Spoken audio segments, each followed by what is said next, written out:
Alright, so welcome back to Off the Beaten Rack. Today we're going to be talking about SCUD The Disposable Assassin.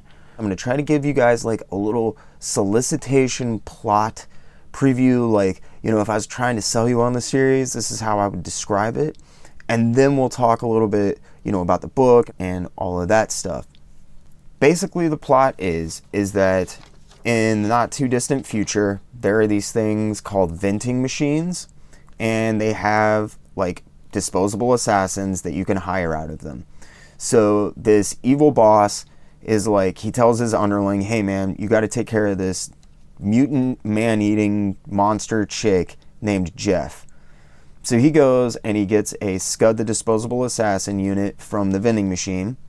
And it's the SCUD that we get to know and love. Like he has a model number. And he's like, hey, you got to go out and kill this mutant thing. So SCUD goes out to kill Jeff, but like she totally messes him up and gets the drop on him at one point, and she stabs him in the back with a pair of antlers, and he goes into the bathroom to pull the antlers out of his back, and he finds a warning on his back that says that he will explode once he kills his target. Yeah, there we are. This unit will self-destruct upon termination of target.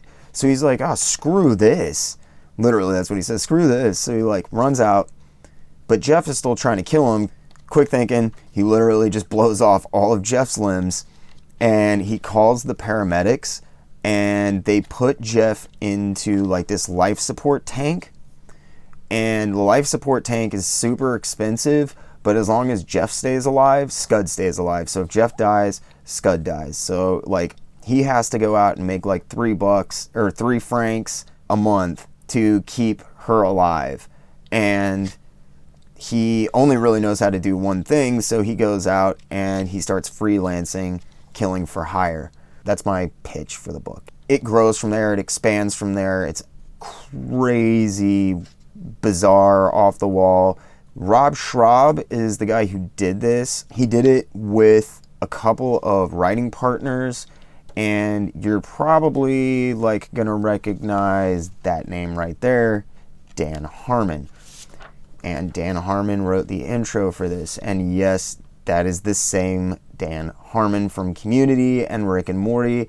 And if you like Rick and Morty, if you like that comedy, if you're wondering where that off-the-wall crap came from, you need to check out this book. Because Dan wrote on this, and he also did the series, which was a spinoff from this, La Cosa Nostra, and they are awesome. They, like, you can tell this writing team is like perfecting jokes. Like, this was so funny. This book is so freaking funny.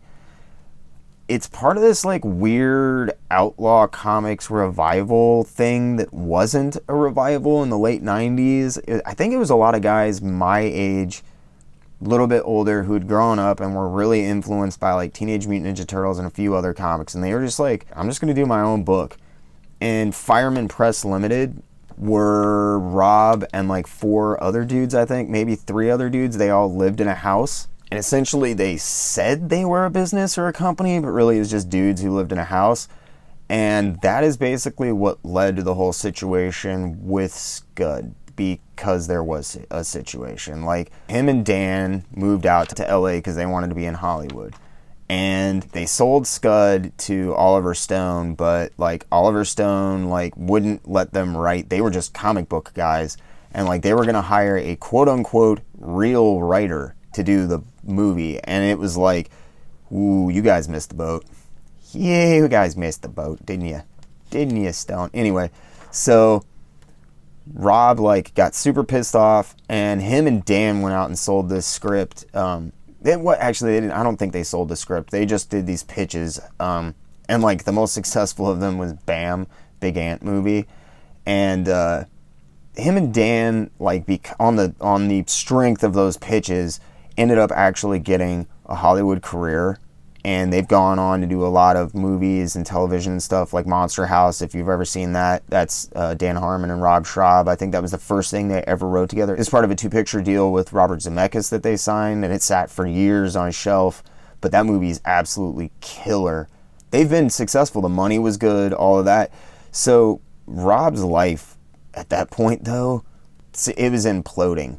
I found some good interviews where like Rob like basically said that he was on the road to a mental breakdown. He was living in this house. He was fiscally responsible for 4 other adult men with Fireman Press, I think. And it was like they couldn't afford the house. They couldn't afford the business.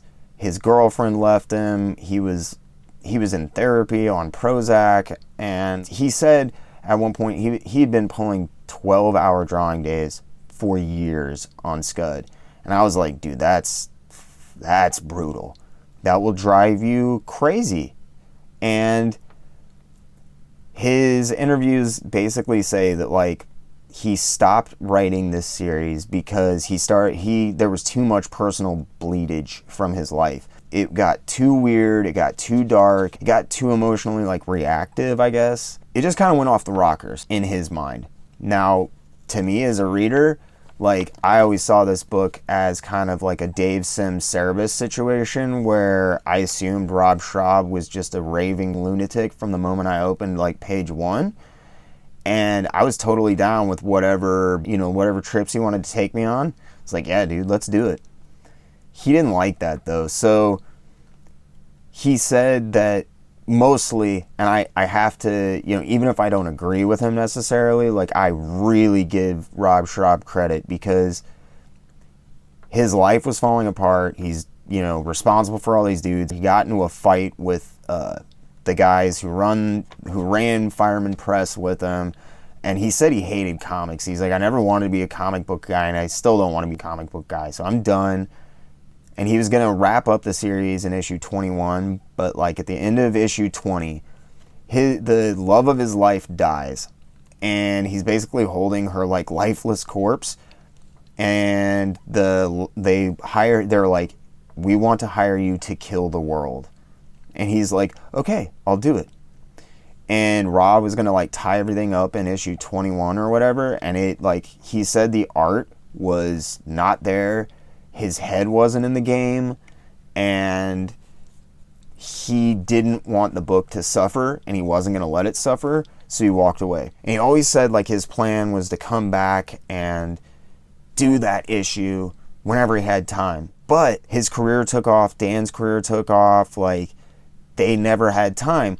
So we ran into this whole Ben Edlund, the Tick situation where it's like you have this huge buildup for like a bunch, and this is like 20 issues, this is 8 more issues than the Tick, and then flatline, beep, and it's like, oh man, I guess Rob Schrab got like hate mail for 10 years about not finishing Scud the Disposable Assassin.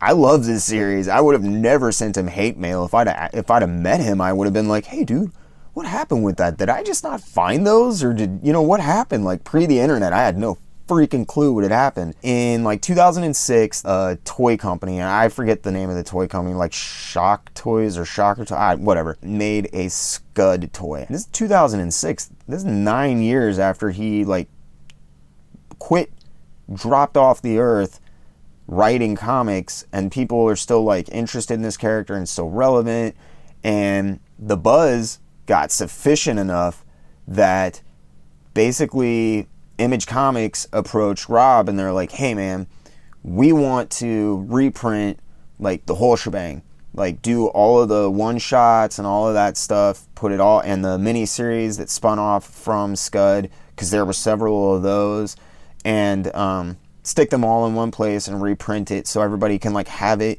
because it was not easy to find like all the issues of this stuff. They're not super expensive, it just wasn't easy to find them. And Rob was like, yeah, that'd be really cool, except for like I kind of have egg on my face because I didn't finish that series.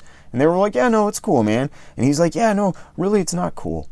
I'm just going to finish that last issue so we can stick it in there and it'll be, it'll be good. It'll be the whole shebang. And it ended up being 22, 23, and 24 to wrap everything up.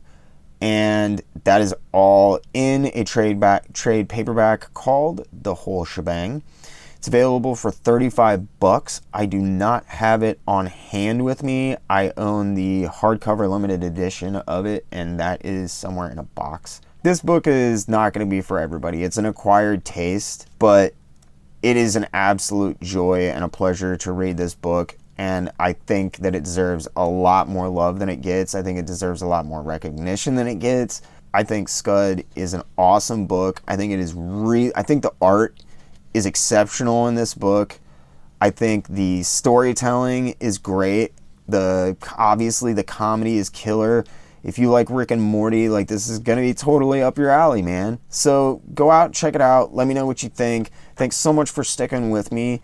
If you enjoyed the video, if you enjoy the book, hit that like button. If you want to keep up with what I'm doing, make sure you smash that subscribe button. You gotta mash it. Mash that subscribe button for me.